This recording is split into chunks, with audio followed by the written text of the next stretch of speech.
En ce début du mois de mars 1983, en y pensant bien, Mars est le dieu de la guerre. Nous avons un thème pour ce soir, évolution, révolution. Ça semblerait peut-être un peu un engagement politique de parler de révolution, surtout dans le climat actuel du Québec, mais c'est plutôt se poser la question si personnellement, individuellement, on ne doit pas penser à, pour évoluer, changer tellement ces données de base qu'il faut faire une forme de révolution en soi-même, et si aussi extérieurement sur le plan social, général, mondial, pour évoluer, il faudra aussi tellement changer de choses que ça va créer véritablement une forme de révolution. La juxtaposition du concept d'évolution et de révolution, c'est une juxtaposition intéressante.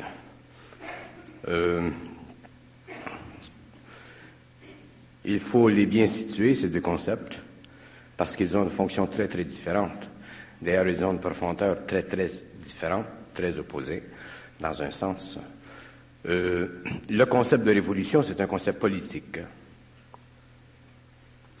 Le concept d'évolution, c'est un concept philosophique.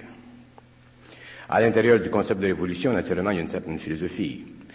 Mais quand on parle de révolution, on parle de transformation des éléments de base qui conviennent ou qui ne conviennent plus à une société. Quand on parle d'évolution, on parle de la transmutation de l'homme. On ne parle plus de la transformation des éléments de base qui conviennent ou qui ne conviennent pas à une société.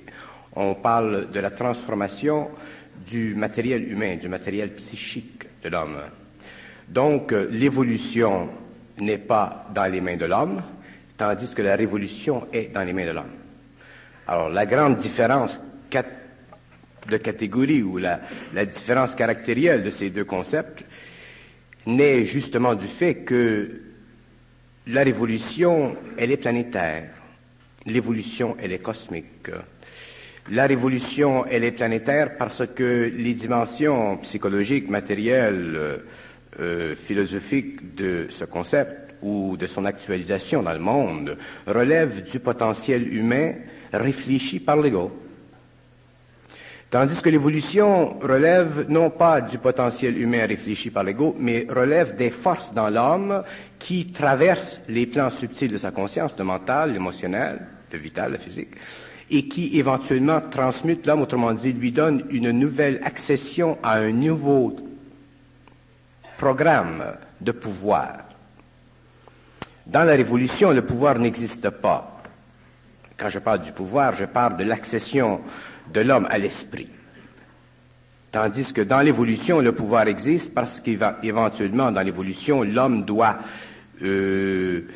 contrôler la nature par le pouvoir vibratoire de son esprit, et il a aussi, à l'intérieur de ce cadre évolutionnaire, le pouvoir d'intégrer la matière et l'esprit. Donc, ce sont deux aspects qui sont différents. Mais la révolution doit exister avant l'évolution. Parce que la révolution fait partie de la réorganisation matérielle et planétaire de l'ordre social.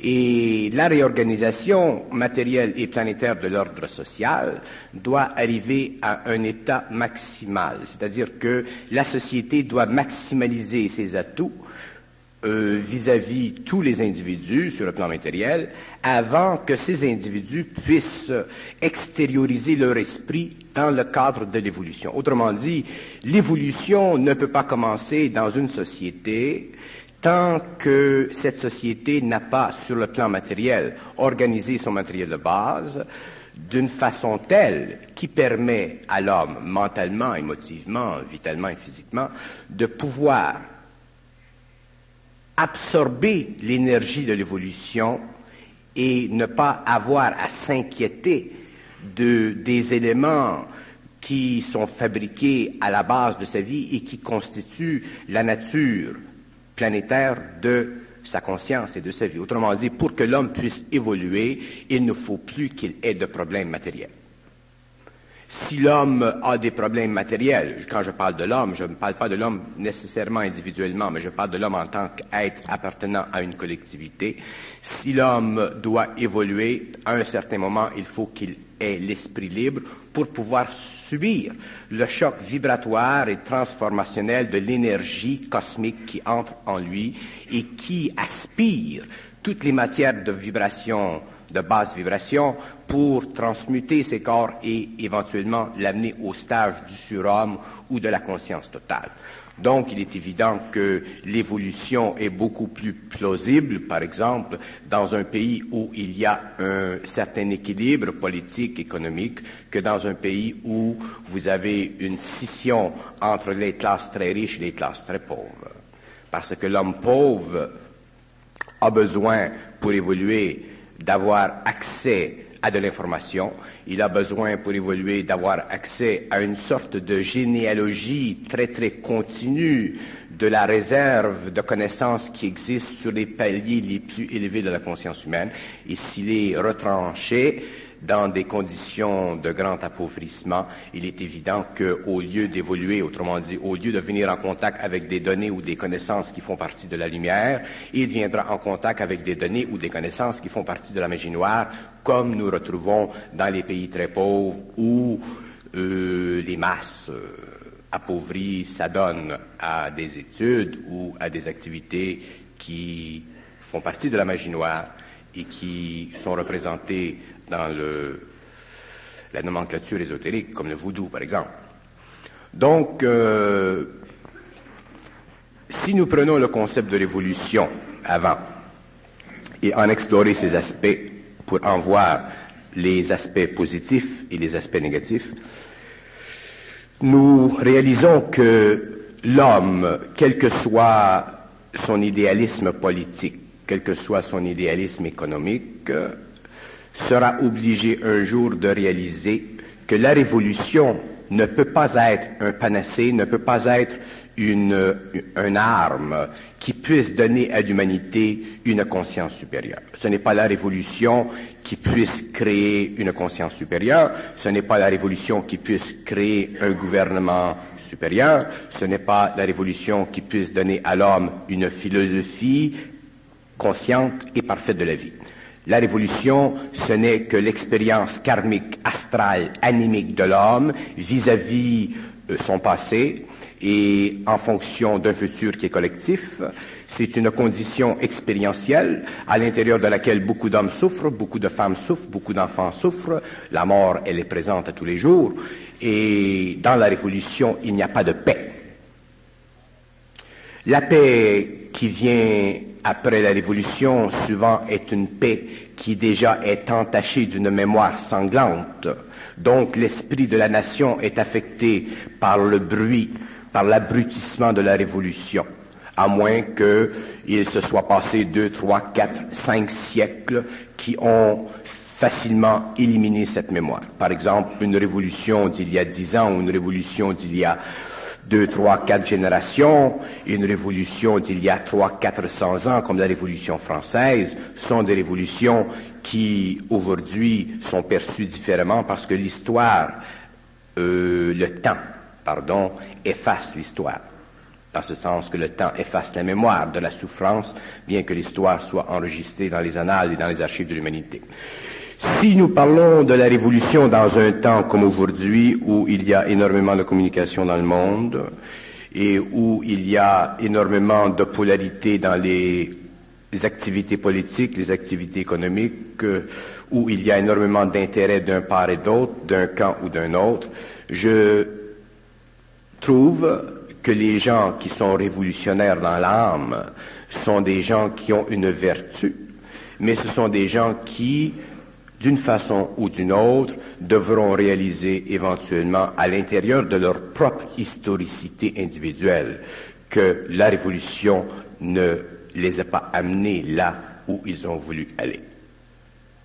Donc la révolution, ce n'est pas une activité ou une philosophie qui permet à l'individu de vivre relax, de connaître la paix. La révolution, c'est expérientiel. Cet individu connaîtra la paix où l'homme peut connaître la plaie de la révolution des siècles ou des générations après, lorsque les lames ou les vagues de cet océan qui déferle sur l'humanité auront cessé d'abrutir la conscience de l'individu. Je respecte beaucoup les révolutionnaires, je conçois, je vois l'expérience de l'âme, je vois qu'ils ont certaines vertus, qu'ils ont certaines visions, qu'ils ont certaines sensibilités qui visent à corriger les erreurs historiques d'une nation ou d'un continent, mais je sais aussi que dans tout révolutionnaire, il y a un certain aveuglement qui est créé par l'incapacité de pouvoir comprendre avec l'intelligence supérieure les données animiques et astrales de leur expérience planétaire. Donc, les révolutionnaires sont des gens qui, en général, ne peuvent pas connaître la paix intérieure. Si nous allons vers l'évolution, nous nous apercevons que l'évolution est une force qui traverse toutes les nations. La révolution ne traverse qu'une nation à la fois. L'évolution traverse tous les peuples, mais seulement tous les peuples, sur le plan individuel, n'en sont pas sensibilisés en même temps. Aujourd'hui, à la fin du XXe siècle, il y a une évolution dans le monde, et si nous allons dans différents pays, nous nous apercevons que dans différents pays, il y a des individus qui sont sensibilisés à certaines forces, certaines énergies, qui transmutent petit à petit leur mental, leur émotionnel. Donc, l'évolution est planétaire. Elle n'est pas régionale, elle n'est pas en fonction d'une nation. La révolution, elle est en fonction d'une nation, d'un peuple. Il y a des peuples qui osent espérer que la révolution s'étendra sur la face de la terre. C'est le grand espoir de l'international, c'est le grand espoir du marxisme, c'est le grand espoir du marxisme socialiste, mais c'est un espoir. Et les révolutionnaires vivent toujours d'espoir. Les révolutionnaires ne savent pas que derrière le tableau de la vie planétaire, il y a des mains, il y a des activités, il y a de l'intelligence, il y a des forces inouïes, et ces forces sont cosmiques. Et la révolution fait partie de l'infrastructure de ces forces et ne fait pas partie de la partie garante. Ce n'est pas la partie qui garantit à l'homme la venue d'une nouvelle évolution, la venue d'une nouvelle conscience, la venue d'une conscience expérimentale qui n'est plus assujettie au karma. Ce n'est pas la force révolutionnaire qui permet à l'homme de concevoir la possibilité éventuellement pour l'homme de trafiquer avec la matière par le biais de l'esprit. Ce n'est pas le révolutionnaire ou la philosophie révolutionnaire qui permet à l'homme de transiger absolument avec les forces cosmiques. Autrement dit, la révolution fait partie de l'ajustement psychologique de l'humanité aux contrariétés et aux réalités psychologiques de son temps, tandis que l'évolution est une force qui transmute toutes les matières animales, végétales, mentale, astrale, humaine, minérale, c'est la vie. L'évolution, c'est la vie. Mais les hommes ne sont pas tellement conscients de la force réelle de l'évolution parce que les hommes ne sont pas affectés consciemment par l'évolution. Ils sont affectés inconsciemment par l'évolution, souvent sur des plans qui sont inférieurs à leur intelligence supramentale, donc ils n'ont pas conscience directe, précise au cours de leur propre expérience de cette réalité. Et si nous allons plus loin dans le cadre de l'évolution, il est évident que l'humanité est très loin de pouvoir aujourd'hui enregistrer sur le plan du mental une communication télépathique avec les forces qui dirigent l'évolution du cosmos. C'est un peu la différence essentielle et fondamentale qui existe entre les deux. Si on tombe maintenant dans le piège étymologique du mot révolution, c'est ré ou re-évolution. La révolution, la Terre tourne autour du Soleil, une révolution de 365 jours. Est-ce que finalement les révolutions, ou le phénomène de révolution en soi n'est pas un phénomène de tourner en rond, mais aussi un phénomène cyclique, et on dit que tout est cyclique? Oui, d'ailleurs c'est intéressant ce point-là parce que ce qui doit, si nous parlons de la révolution politique, ce qui doit créer dans le monde la transformation des matières de base de la vie planétaire de l'homme, que nous appelons révolutionnaire, ce matériel, cet effort, cette activité, elle est toujours cyclique, mais son cyclisme possède une qualité différente avec les temps. Il est évident qu'il y a eu des révolutions pendant l'Empire romain, il y a eu des révolutions pendant la période grecque, il y a toujours eu des révolutions. Autrement dit, il y a toujours eu des hommes dans le monde qui ont mis en danger, en parenthèse, en danger, ou qui ont osé rompre le statu quo social.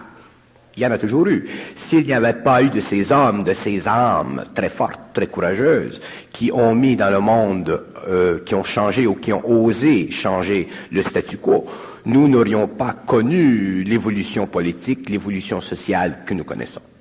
Si nous allons, pour moi, quand je parle de révolution, que je regarde les hommes qui ont fait la révolution, je ne suis pas emprisonné dans la configuration politique de leur révolution.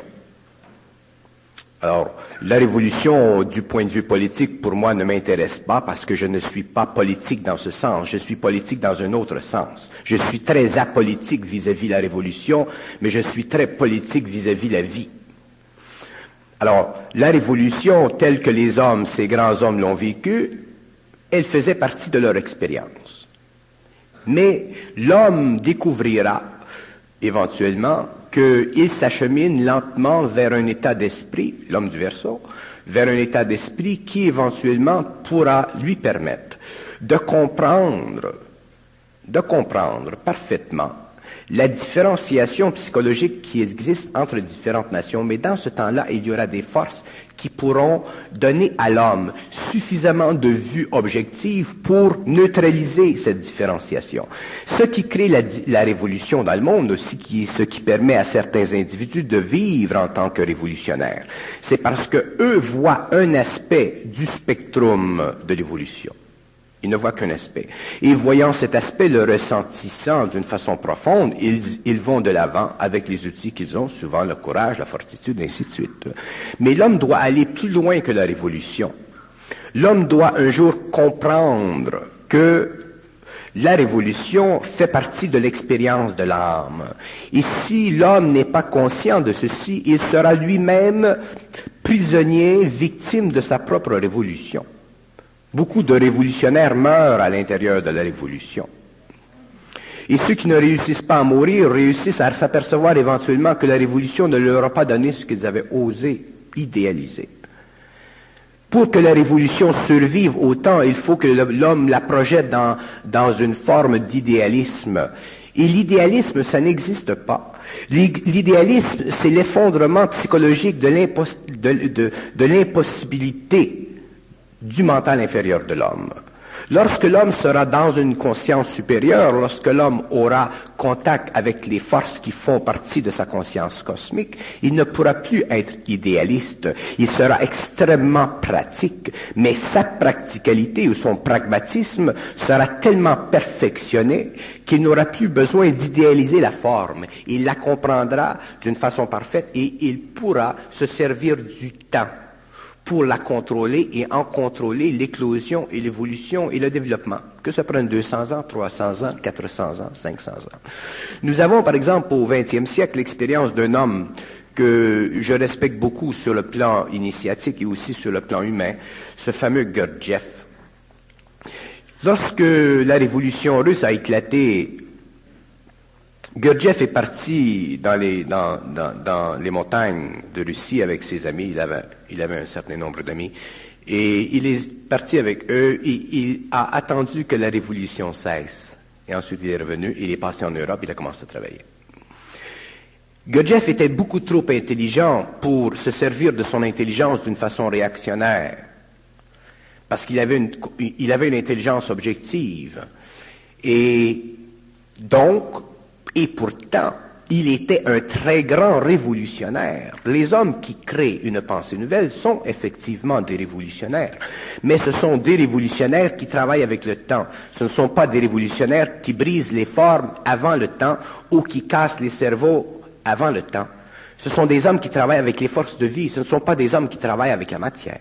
Moi, peut-être que je suis un révolutionnaire, Mais je ne suis pas un révolutionnaire qui brise la matière. Je ne suis pas un révolutionnaire qui veut faire effondrer les formes de la matière. Je ne suis pas un révolutionnaire qui a besoin de l'armée ou qui a besoin d'une arme pour transiger avec l'autre. Mais effectivement, l'énergie créative, elle est révolutionnaire, mais l'énergie créative, si elle est très bien canalisée, crée une révolution qui est intelligente, qui est calme, mais qui est profonde et qui se sert du temps pour arriver éventuellement à ses objectifs, que ce soit 200 ans, 400 ans ou 500 ans. Tandis que le révolutionnaire, il est jeune en esprit, il est bouillant. Son sang est plein de désirs. Et son sang veut éclater ses désirs dans le temps. Et il veut mélanger le désir de son sang avec la personnalité, l'ego. Donc, le révolutionnaire, automatiquement, cherche à aller chercher dans le monde des individus qui peuvent le baquer pour faire sa révolution. Tandis que l'homme qui est évolutionnaire, mais dans un sens autre, probablement aussi un grand révolutionnaire, ne va pas chercher dans le monde des gens pour le supporter. Il est dans son propre support, il est dans sa propre énergie interne, il est centrique. Et la force de persuasion ou la force de correction qu'il peut amener à l'idée, à la pensée, au mot, à la vision de l'homme, fait partie de l'intelligence créative, mais totalement dénuée d'une forme ou autre d'égocentricité. Donc, automatiquement, son action révolutionnaire, qui fait partie de la grande octave évolutionnaire de l'humanité, se fait dans son temps, mais toujours en dehors du désir subjectif, égocentrique de l'homme. Donc, l'initié est un grand révolutionnaire, mais un révolutionnaire d'un autre ordre. Et les hommes de demain, l'homme du Verseau, les hommes qui aujourd'hui commencent à transiger avec les forces de vie, les hommes aujourd'hui qui commencent à vivre le contact télépathique avec les forces de vie sur les autres plans, réalisent très bien que eux aussi, ils sont révolutionnaires, mais ils sont révolutionnaires intérieurement. Et c'est la révolution intérieure qui sera la plus puissante, parce que la révolution intérieure ne cherche pas à corriger l'extérieur par le bruit. Elle corrige l'extérieur par la très grande patience qui lui est appliquée à cause de la liaison qu'elle vit avec d'autres plans. Donc, les hommes les plus dangereux aujourd'hui de la Terre sont les révolutionnaires qui font partie de l'esprit et non les révolutionnaires politiques. Et quand je dis dangereux, je dis ceux qui ont éventuellement, au cours des siècles, le plus grand des effets. Et tous ceux qui évoluent ne sont-ils pas, en essence, des révolutionnaires? Oui, très juste. Tous les hommes qui évoluent sont des révolutionnaires, mais ils ne font pas partie de la révolution planétaire, ils font partie de la révolution cosmique. Et ce qui est drôle, c'est que l'armée de ces révolutionnaires-là ne sera pas une armée de feu et de fer. Ce sera une armée fondée sur le principe de l'intelligence et éventuellement fondée sur le principe magnétique de la volonté. Et éventuellement, ces hommes se retrouveront éventuellement dans un cadre d'action très, très occulte, naturellement, très éthérique, sur la planète, en fonction et en relation avec des données qui ne font pas partie de la conscience du révolutionnaire de la 5e race. Autrement dit, ces révolutionnaires, ces nouveaux révolutionnaires ou les révolutionnaires du Verseau, qui sont en fait les fils de la lumière, sont les hommes qui demain auront le pouvoir de transiger avec les forces révolutionnaires politiques de l'ancienne anarchie. Et ce sont ces hommes-là qui demain auront le pouvoir, à cause du dédoublement qu'ils auront, à cause du pouvoir de transiger avec des aspects de leur réalité qui ne font pas partie de la conscience révolutionnaire de la 5e race. Ce sont ces hommes qui demain feront partie intégralement du gouvernement invisible de la planète. Et ces révolutionnaires du Verseau, comme vous le dites vous-même, n'ont-ils pas à faire face à des ennemis jurés, comme le révolutionnaire du temps du Poisson, qui était sur la matière? Eux, ce serait sur le plan de l'esprit. Et qui sont ces ennemis jurés? C'est l'astral. Les révolutionnaires du Verseau, les révolutionnaires qui se serviront du pouvoir de l'esprit pour transmuter éventuellement l'esprit ou la matière, seront en combat avec l'astral, tandis que le révolutionnaire de la 5e race est en combat avec la matière, est en combat avec l'homme. mais toujours à l'insu de l'astral. La différence entre le révolutionnaire du Verseau et le révolutionnaire de l'Apocalypse, si vous voulez, c'est que le révolutionnaire de l'Apocalypse ou le révolutionnaire du XXe siècle est un homme qui est activé à l'insu. Il fait des mouvements dans la vie qui sont à l'insu de son intelligence réelle, mais qui font partie de son intelligence psychologique inférieure. Donc, ils sont manipulés par l'astral. Alors qu'un homme soit révolutionnaire pour le capitaliste, ou qu'il soit révolutionnaire pour le communisme, ou qu'il soit révolutionnaire pour une doctrine fanatique religieuse, il est toujours manifestement lié inconsciemment à l'astral. Et si les révolutionnaires de la Terre aujourd'hui, si les révolutionnaires de la cinquième race humaine, de notre civilisation, étaient conscients qu'ils sont manipulés par des forces astrales, ils sortiraient complètement de la révolution. Ils sortiraient complètement de la révolution matérielle pour entrer dans la révolution intérieure. Et donc, ils feraient partie de la grande marche de l'évolution et automatiquement, ces hommes se retireraient du conflit armé pour entrer dans un conflit contre l'astral, dans un conflit de l'esprit de lumière contre l'esprit de basse vibration de l'astral. Et ces hommes automatiquement feraient partie de ce que nous appelons, ou de ce que nous pouvons appeler les nouveaux hommes, l'homme nouveau, l'homme du Verseau, le fils de la lumière, selon les termes qu'on a donnés à ces êtres. Au début de votre discours, Bernard, vous nous avez dit que pour évoluer, il faut ne plus avoir de problèmes matériels. C'est-à-dire que, quand je dis ceci, je veux dire qu'éventuellement, à cause de la souffrance que vit l'homme en évolution, éventuellement, il faut comprendre qu'un homme qui est en évolution, éventuellement atteint un point où il ne souffre plus dans le mental. Alors, si un homme ne souffre plus dans le mental, qu'il est bien dans la tête, à ce moment-là, il peut souffrir de la matière. Et s'il souffre de la matière, il aura des tensions. Donc, pour l'homme qui est en évolution, il faut très rapidement qu'il puisse organiser sa vie matérielle pour, au moins, ne pas souffrir des conditions planétaires. Il a suffisamment à souffrir des conditions internes pour ne pas souffrir des conditions planétaires. Mais s'il souffre des conditions planétaires et à la fois souffre des conditions initiatiques qui le mènent sur la voie de l'évolution, cette souffrance peut être très, très onéreuse, très pesante pour lui. Alors, quelle serait l'amorce du révolutionnaire de la cinquième race et sans aucun doute l'injustice? Quelle serait l'amorce du révolutionnaire du Verseau? C'est le mensonge. Ce qui aigrit, ce qui rend violent, ce qui perturbe l'homme de la cinquième race, le révolutionnaire, c'est l'injustice. Et il a raison. Ce qui perturbe l'homme de la sixième, c'est le mensonge. Et il a raison. Mais c'est beaucoup plus facile de voir l'injustice sociale ou politique ou économique que de voir le mensonge. C'est pourquoi peu de révolutionnaires peuvent devenir évolutionnaires.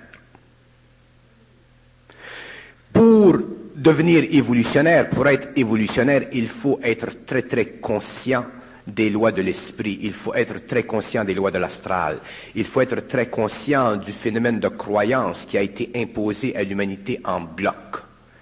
Il faut être très conscient de la présence dans le monde, catégorisé dans différentes nations, établie en institutions dans différents peuples, de certaines formes qui font partie de la conscience planétaire de ces nations et qui retranchent l'individu de son intelligence pure.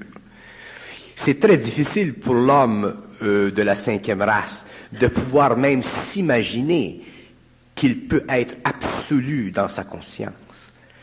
Parce que l'astral, le mensonge, ne permet pas à l'homme d'avoir conscience de son absolu, parce que ça fait justement partie des conditions qui contrôlent son évolution et qui peuvent le mener éventuellement à une confrontation entre l'impossibilité de concevoir l'absolu et la possibilité de demeurer à l'intérieur du statu quo.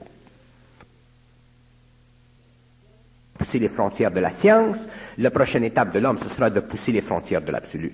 Et en poussant les frontières de l'absolu, il est évident que l'homme sera obligé de mettre la hache dans toutes sortes de mensonges, des mensonges extrêmement intelligents, des mensonges extrêmement calculé pour maintenir dans la vie de l'homme la dualité du vrai et du faux. Parce que c'est par la dualité du vrai et du faux que s'aiguise la conscience de l'homme.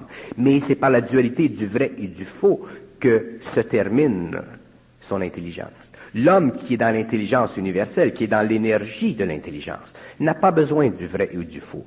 Parce que la créativité, c'est synthétique, c'est une synthèse. La synthèse peut voir le vrai et peut voir le faux. L'homme qui est dans une intelligence créative peut voir la fonction positive de la révolution, comme il peut voir la fonction positive de l'évolution. Il peut voir les deux. Il n'est pas prisonnier de l'un ou de l'autre. Il comprend le contexte historique, psychologique, mental, émotionnel d'une race. Il comprend le contexte synthétique d'une autre race, d'une super race, d'une race mentale, d'un nouvel homme. Alors, il n'est jamais égoïquement ou égocentriquement piégé par l'allure du vrai ou du faux parce qu'il comprend le mensonge. Et c'est ça la différence fondamentale entre la révolution et l'évolution. Dans la révolution, on se sert du mensonge pour éliminer certains mensonges afin de créer d'autres mensonges pour perpétuer le mensonge. Dans l'évolution, on détruit le mensonge absolument.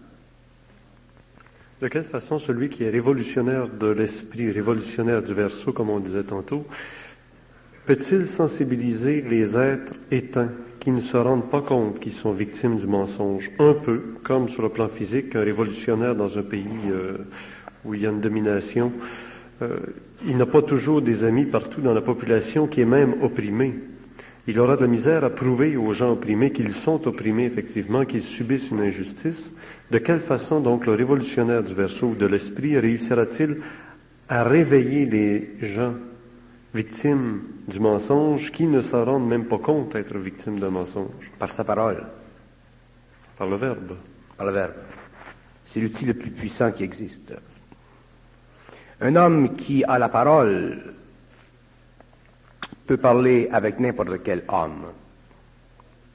Et comme sa parole n'est pas liée à son ego, comme elle n'est pas colorée par son ego, il ne crée pas, s'il veut, de mur entre lui et l'homme. Il peut dire à l'homme certaines choses qui sont difficiles à accepter, à comprendre, à saisir, et ainsi de suite. Mais il y aura dans la parole une vibration qui ira toucher l'esprit de l'autre homme. Parce que tous les hommes ont de l'esprit et tous les hommes ont de l'intelligence, mais tous les hommes n'ont pas la même capacité d'absorber le mot, n'ont pas la même capacité de sentir en eux ce qu'ils savent. Vous avez cet outil, la parole? C'est un outil qui fait partie de ma vie, qui fait partie de ma conscience et dont je me sers dans mon travail. Alors, voulez-vous, on va jouer un jeu. Moi, je vais faire le type qui n'est pas réveillé, qui n'est pas conscient de subir un mensonge sur le plan de l'esprit. Vous êtes le révolutionnaire du verso, vous avez la parole. Je vais faire la cruche qui comprend rien. Oui, mais la parole sait que vous n'êtes pas une cruche. La parole ne peut pas jouer de jeu. L'intelligence ne peut pas jouer de jeu.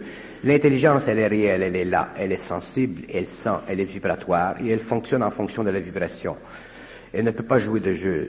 Les hommes de la 5e race jouent des jeux et ils se font prendre dans leur jeu. L'homme de la 6e ne peut pas jouer de jeu. Alors, essayons d'être encore plus intelligents que l'intelligence dont vous parlez pour dire que peut-être la parole dont Bernard parle est une parole qui ne crée autre chose qu'un autre mensonge pour entraîner les gens dans une autre forme de mensonge, créer une injustice par une autre injustice. Bon, ça c'est intéressant. Alors je vais jouer le jeu de celui qui croit que Bernard entraîne les gens dans un mensonge de plus en plus profond et de plus en plus difficile à découvrir qu'il y a un mensonge. Bon, ça au moins c'est intéressant. Oui.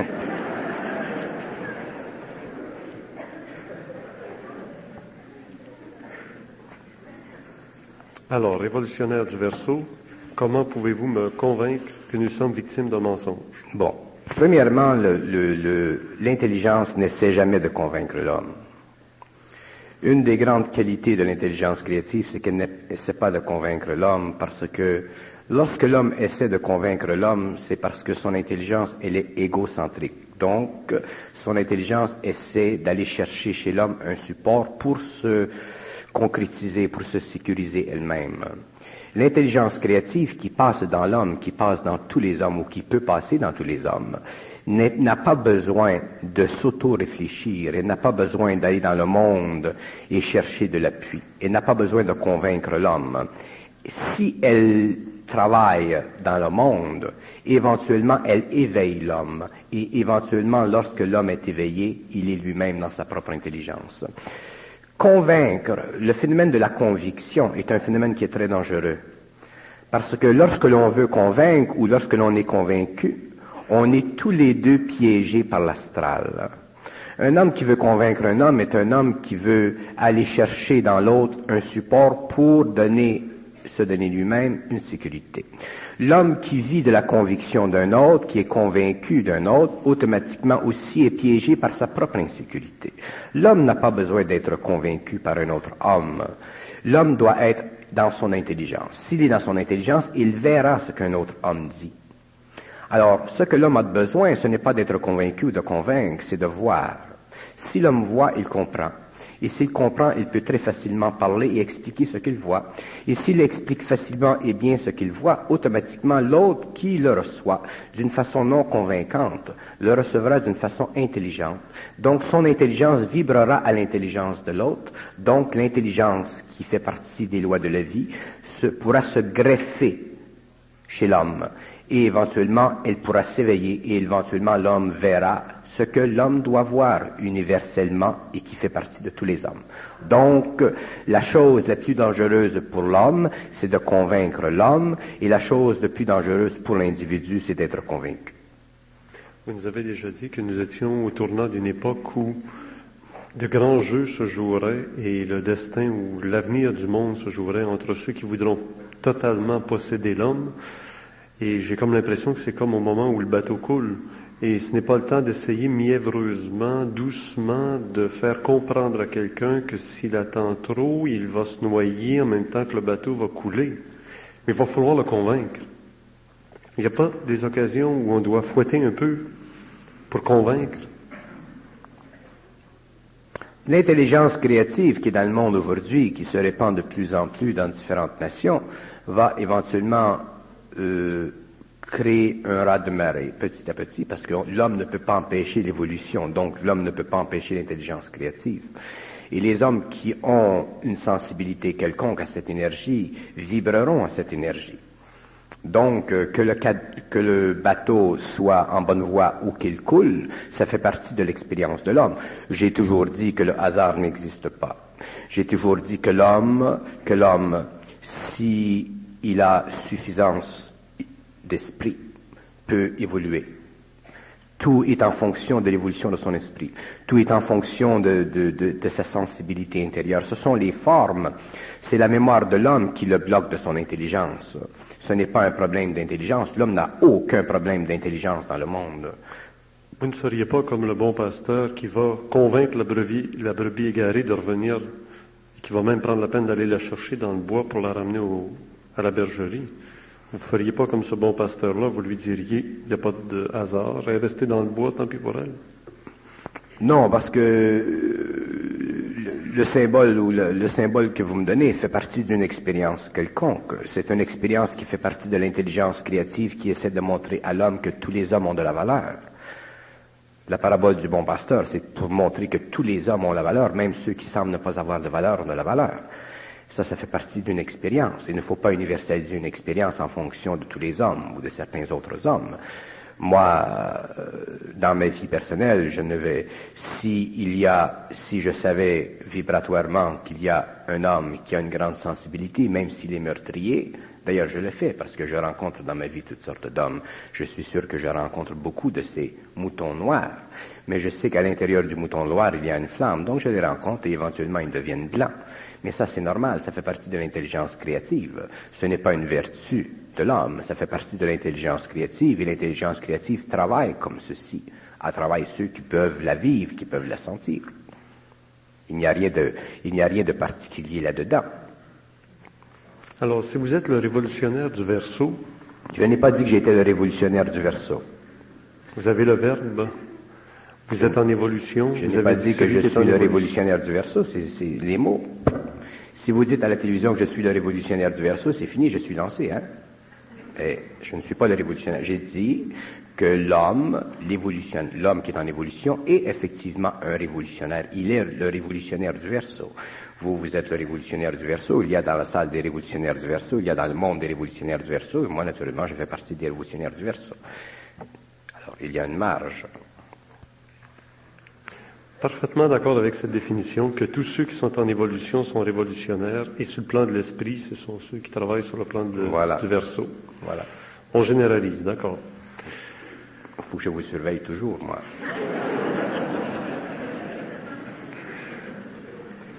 Parce que les gens ont tendance il y a beaucoup de gens qui ont tendance à me lancer dans la politique.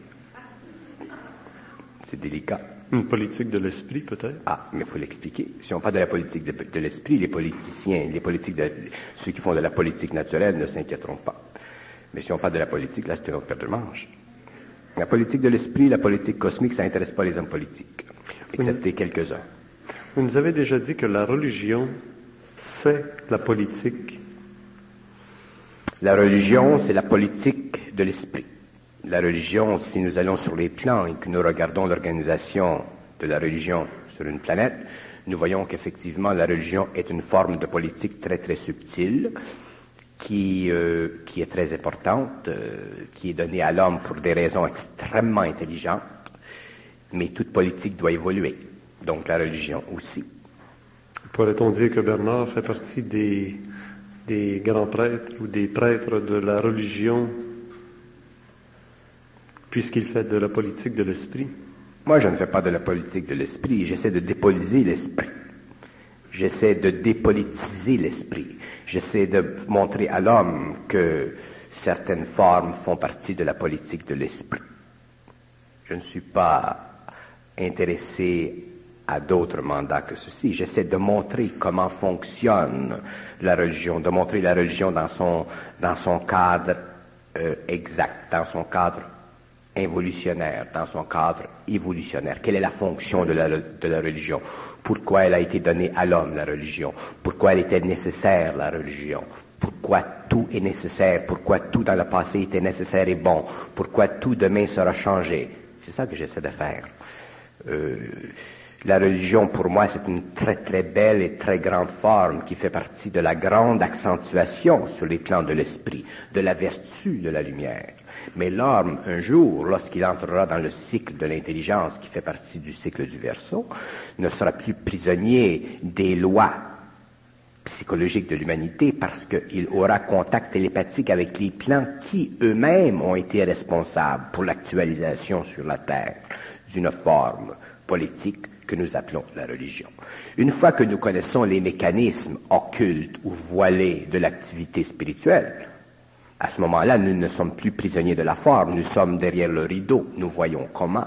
Mais c'est lorsque nous expliquons ceci à une masse qui n'est pas informée ou une masse qui n'est pas dans la science de cette activité que nous pouvons créer des chocs si nous ne parlons pas avec précision, si nous n'utilisons pas des mots d'une façon juste. Parce que c'est très facile à l'homme d'interpréter ce que nous disons. Il ne s'agit pas pour l'homme de renier son passé. Il s'agit pour l'homme de le bien comprendre. Il ne s'agit pas pour l'étudiant aujourd'hui qui est à l'université de renier ses petites études. Il s'agit pour lui de les bien comprendre, et ainsi de suite. C'est la même chose au niveau de la religion, mais c'est beaucoup plus délicat, parce que dans la religion, il y a l'émotion de l'homme. Si l'homme pouvait voir ce que fait en lui, ce que crée en lui, en tant qu'individu ou en tant que nation, la religion, il verra que la religion crée la sécurité de l'émotion. Alors, la sécurité de l'émotion, qu'est-ce que c'est? C'est un nœud, c'est une condition d'énergie qui bloque l'intelligence de l'absolu, mais qui permet planétairement à l'homme de subir sa vie planétaire jusqu'au moment où il puisse franchir les limites qui ont été imposées par cette forme. Mais avant que l'humanité en général soit capable de passer d'un plan à un autre, avant que l'homme puisse pousser les frontières de l'absolu sur le plan total de la planète, ça va prendre des siècles. D'ailleurs, ça viendra avec la 7e race. Mais la 6e race, Les révolutionnaires du Verseau, comme vous aimerez dans le futur les appeler, je suis sûr, sont les hommes qui pousseront les limites de l'absolu et qui entreront en conversion télépathique avec les intelligences qui sont sur d'autres plans. Et donc, ces hommes ne seront plus prisonniers du vrai et du faux, donc ils auront maîtrisé la loi du mensonge cosmique, donc ils ne seront plus affectés par l'astral, donc ce que nous appelons le mal ou l'activité des forces archaïques dans notre civilisation sera totalement impuissant contre eux. Vous revenez sur cette loi du mensonge. Pouvez-vous nous la définir très précisément? La loi du mensonge cosmique. Bon, je vais prendre un exemple. Je n'aime pas définir les choses parce que définir une chose, c'est parler d'une chose d'une façon qui permet d'en parler une autre fois d'une autre façon. Mais je vais en parler sur le plan de l'expérience cosmique de certaines intelligences. Il y a dans le cosmos, pour le moment en tout cas, il y a trois forces majeures. Il y a ce que nous appelons les esprits de la lumière, il y a les esprits de la forme et il y a les forces archaïques, pour ne parler que de quelques-unes. Et au début, très loin dans le passé, les esprits de la forme ont créé l'homme, ils ont créé la forme de l'homme. Cette forme, elle est éventuellement densifiée, ainsi de suite, au cours des grandes périodes, et elle est descendue dans la matière. Ces esprits de la forme étaient en dehors complètement de la réflexion. Donc, ils ne pouvaient pas prendre la responsabilité de leur créativité, de leur création. Et il y eut d'autres esprits qui se déplaçaient incessamment dans le cosmos, ce que nous appelons les esprits de la lumière. Ces esprits durent éventuellement se stabiliser dans une forme, parce que là, l'esprit ne peut pas constamment voyager dans le temps, il faut qu'il se situe quelque part. Les esprits de la forme étant dehors du temps, les esprits de la lumière étant dans le temps, durent descendre dans la matière que nous appelons aujourd'hui l'homme. Mais les esprits qui sont descendus dans la matière pour former l'homme, pour créer l'homme, pour donner naissance à ce que nous appelons l'homme, ne connaissaient pas les lois des sous-plans de la matière parce que ces lois, ces sous-plans étaient contrôlés par les forces archaïques qui étaient beaucoup plus anciennes que les esprits de la forme. Donc, si les esprits de la forme, de la lumière, étaient descendus dans la forme de l'homme, dans la matière de l'homme, et avaient été expliqués les conditions éventuelles de l'évolution de l'humanité, ils ne seraient jamais descendus dans l'homme. Autrement dit, les esprits de la lumière, en descendant dans la forme, ont été éventuellement prisonniers de la matière, parce que la matière et ses lois, les lois de ses sous-plans, sont très grandes, et ces esprits ont été prisonniers et ils ne pouvaient sortir de l'homme qu'après la mort. Si les esprits de la forme avaient expliqué aux esprits de la lumière cette situation, les esprits de la lumière ne seraient jamais descendus. Donc l'homme n'aurait jamais été. Et c'est une des grandes causes, une des grandes raisons pourquoi aujourd'hui, non pas l'homme révolutionnaire, mais l'homme évolutionnaire est très très conscient des lois du mensonge cosmique. Et lorsqu'un homme est conscient des lois du mensonge cosmique, il s'aperçoit d'une chose, c'est que, en fait, qu'est-ce que c'est l'homme? L'homme, c'est l'esprit dans la forme matérielle. Nous, à cause de nos sens astraux, nous avons l'impression que l'homme, c'est cette partie ici qui bouge et qui parle. Ce n'est pas ça. L'homme, c'est la totalité, c'est la continuité, c'est l'intégration totale de la matière avec la lumière, l'esprit. Ça, c'est l'homme. Donc, l'homme est esprit. Donc, l'homme a été assassiné, c'est-à-dire que l'humanité a été assassinée, c'est-à-dire que l'humanité a été assujettie à un mensonge cosmique, calculément, d'une façon calculée, imposée à l'esprit de la lumière, qui est l'homme lorsqu'elle pénètre la matière. Donc, l'homme a été assassiné et son assassinat a duré des millénaires. Et si cette condition n'avait pas été établie, l'homme n'aurait pas été. Donc, il fallut que l'esprit de la lumière soit menti, ou retenu de la vérité, ou retenu de la connaissance, pour que l'homme aujourd'hui fût. L'homme aujourd'hui, à cause de cette condition, subit La décision des esprits de la forme de ne pas instruire les esprits de la lumière du fait que les esprits, que les esprits des forces archaïques contrôlaient les supplants de la matière. Donc l'homme, lui, étant inconscient des esprits de lumière qui l'habitent, autrement dit, l'homme étant inconscient de la partie cosmique en lui, souffre la condition de l'involution aveuglément, et lorsqu'il la souffre d'une façon politique, il devient révolutionnaire. Si l'homme était évolutionnaire, si l'homme était conscient, si l'homme était en communication télépathique entre son cerveau et l'esprit de lumière qui l'habite, qui est dans le fond son intelligence, si l'homme était conscient de son esprit, il comprendrait le jeu qui avait été imposé à son esprit par d'autres esprits plus élevés, plus perfectionnés, de la condition de l'involution. Donc, l'homme aujourd'hui évolutionnaire ne souffrirait plus de l'involution, ne souffrirait plus des formes, ne souffrirait plus de la mémoire de l'humanité, ne souffrirait plus de sa mémoire. Autrement dit, l'homme ne vivrait plus psychologiquement, il vivrait vibratoirement, c'est-à-dire qu'il ne vivrait qu'en fonction de l'énergie échangée entre le plan de l'esprit, qui est le plan mental supérieur où il se situe, et son corps matériel ou les plans inférieurs de lui-même. Donc, l'homme vivrait un état de fusion, d'unité avec lui-même, et à ce moment-là, l'homme serait en évolution, c'est-à-dire que l'homme retournerait à la lumière, en fusion avec l'énergie de la lumière, parce qu'il serait libéré dans son esprit des lois du mensonge cosmique qui, auparavant, avaient forcé son esprit à demeurer prisonnier de la matière jusqu'à la mort. À partir de ce temps-là, l'homme commence, à cause de la transmutation du mental, de l'émotionnel, du vital et du physique, il commence à vivre un rapport d'énergie entre l'esprit et la matière. Donc, ce rapport d'énergie, s'il est vécu pendant 10 ans, 15 ans, 20 ans, 30 ans, 40, 50 ans, il est évident qu'éventuellement, la fusion est tellement grande que l'immortalité devient la nouvelle condition planétaire de l'homme de demain. À ce moment-là, l'homme n'est plus assujetti aux lois du mensonge cosmique. C'est-à-dire qu'il ne vit plus de la mémoire humaine, il ne vit plus de la mémoire de l'humanité, il ne vit plus de ce qui se pense, il n'a plus besoin de penser, il communique. Et n'ayant plus besoin de penser, il n'a plus le fardeau de penser que ce qu'il pense peut être vrai ou faux.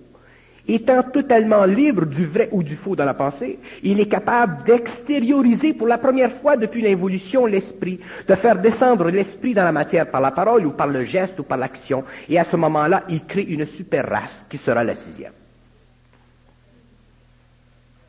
Mais la condition fait partie des lois de l'esprit. Ça ne fait jamais partie des lois ou des conditions planétaires de l'homme. La révolution fait partie des lois planétaires de l'homme. L'homme qui est révolutionnaire est assujetti aux lois astrales. Il est assujetti aux lois de l'âme. L'homme qui est évolutionnaire n'est pas assujetti aux lois astrales. Il détruit la mémoire de l'âme.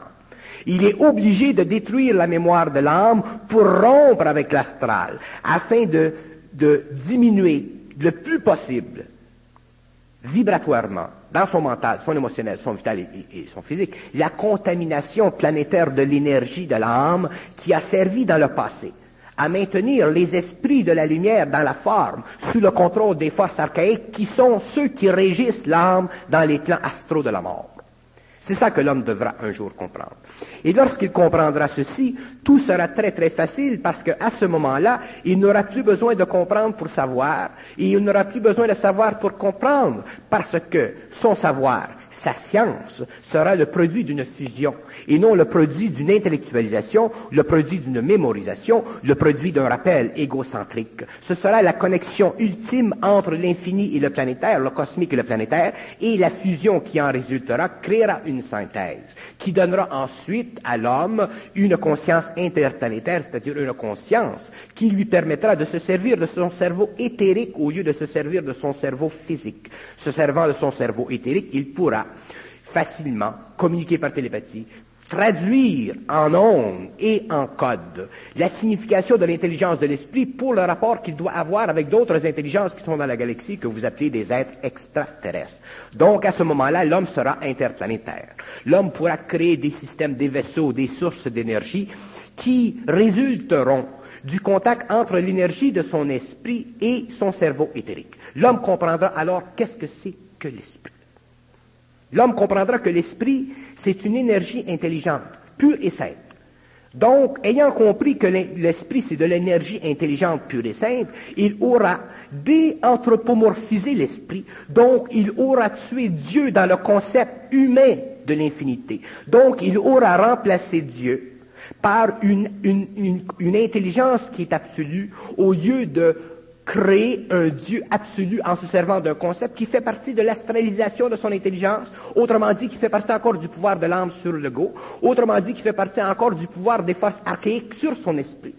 Donc, l'esprit, un jour, détruira le concept de Dieu. Et ayant détruit le concept de Dieu, l'esprit remplacera le concept de Dieu par l'énergie infinie de sa présence dans l'homme. Et à ce moment-là, l'homme deviendra morontiel. Et à ce moment-là, l'homme commencera à être créateur. Et à ce moment-là, l'homme commencera à comprendre pourquoi il devait dans le passé avoir un Dieu et pourquoi dans l'avenir il dut le tuer afin de le remplacer par l'énergie. Et cette énergie est semblable pour tous les hommes. Cette énergie, elle existe dans le cosmos, à l'infini. Cette énergie, elle est dans tous les hommes. Elle anime le mental. Elle donne une vitalité au corps astral. Elle ressuscite constamment le cellulaire, c'est-à-dire le vital. Et elle emprunte constamment dans l'expérience matérielle du corps la progression infinitésimale de la descente du mental et de l'astral et du vital dans cette partie inférieure de la condensation de cette énergie. Donc, aussitôt que l'homme est dans la matière, et quand je dis l'homme, je ne parle pas de l'homme ici, je parle de l'esprit.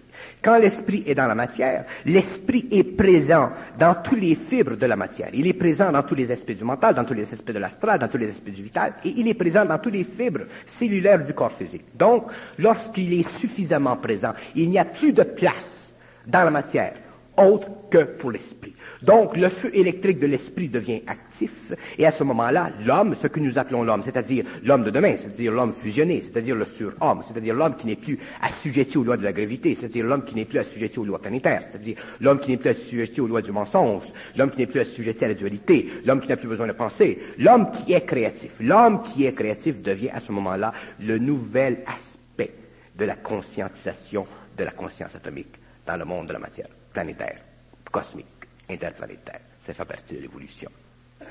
Et le fait qu'à notre époque, nous soyons de plus en plus contactés par des extraterrestres qui sont, eux, sur le plan créatif, serait le symptôme que nous sommes une humanité toute prête d'atteindre à ce niveau-là. Le phénomène extraterrestre est un phénomène de conjonction. C'est un phénomène dangereux. Pourquoi? Parce que l'homme n'est pas conscient que lui-même est extraterrestre, que lui-même a la capacité d'être interplanétaire. Si l'homme avait la conscience, la réalisation, la résolution dans ses fibres intérieures de concevoir qu'il a accès à l'énergie, donc qu'il a accès à la capacité de repousser l'absolu selon sa capacité vibratoire, parce que l'homme repousse l'absolu selon sa capacité vibratoire, autrement dit selon son intelligence créative, donc l'homme réaliserait qu'il est lui-même interplanétaire. Et lorsque l'homme réalisera qu'il est interplanétaire, à ce moment-là, il y aura des hommes dans le monde venant d'autres galaxies, il y aura des hommes sur la Terre qui sont de cette planète, qui échangeront en eux et qui pousseront encore plus loin le domaine de la science. Merci Bernard pour cette première partie.